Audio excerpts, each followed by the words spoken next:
We have all dealt with imposter syndrome at some point. It is ridiculously common.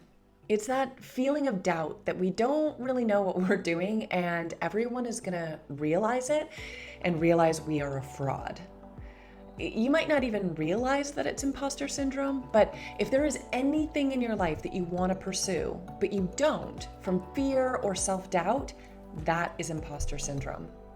Okay, the challenge is figuring out how we overcome imposter syndrome so that it doesn't get in the way of our dreams. So, if you're ready to learn how to deal with this all too common challenge so that you can become known as an expert in your niche and build the life and business that you were born to, keep watching.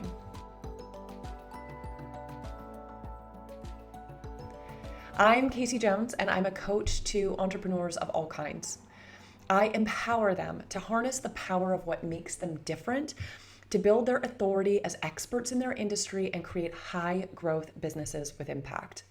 So, look, if you're ready to become known as an expert authority so that you can build an incredible business that has a real impact on your community and your life, then click to subscribe so that you can get notified every time I share a new video 2 times a week. And if you'd like to learn my number one method to becoming a real authority and influencer in your industry, click the link in the description of the video and get access to my 100% free training so that you can get started being that expert in your niche. Okay, it is clear that imposter syndrome is far more pervasive than we often think it is, right? It's really easy to think that it's just us, but it isn't. Seriously, everybody deals with this. And that's why learning some very simple techniques for how you deal with it can make all the difference. So, first, it's important to recognize and explore these feelings. Write them down. Okay, what happened in the situation? How do we feel about it? What are our fears? Be as thorough as possible. As you write them down, you'll often realize that your reaction really isn't warranted given the situation, or at least the situation isn't anywhere near as dire as you think. Oftentimes, when I do this, I will realize that my fears are kind of outrageous, and I start to almost kind of give a chuckle at myself and realize that I can kind of calm down and that I've got this. So, second strategy is you need to reshape your self-talk. Okay, we are usually our own worst critics, and we really don't need to be. So, first, make a list of all the things you're good at. And I know it's hard for us to do this, but treat yourself the way you would treat a close friend or a child that you love. Okay, write out that list of all the good things that you do, the ways that you help other people. Get as specific as possible. It could be tiny little things, and then over time you can build up and get to bigger, meatier things. But create that list and read that list every single day. It's better if you read it out loud, and it's even better if you read it to yourself in the mirror, making eye contact. So another thing you can do to improve your self-talk is go back through your list of fears and rewrite them into positive statements.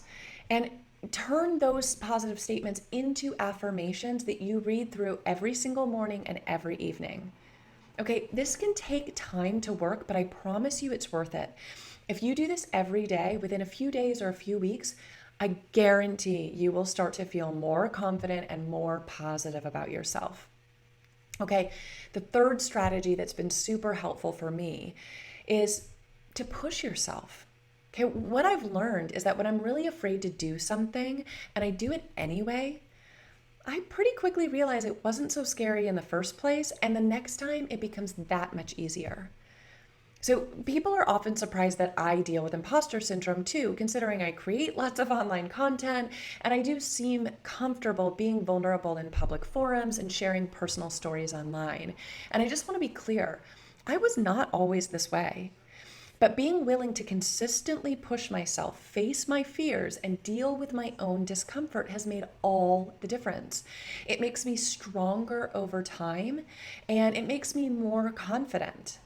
And look, something that you will also find through this process of kind of pushing yourself is that as you start to put yourself out there more, you get positive feedback and support from the people around you and from those that are 1 or 2 steps behind you in their journey.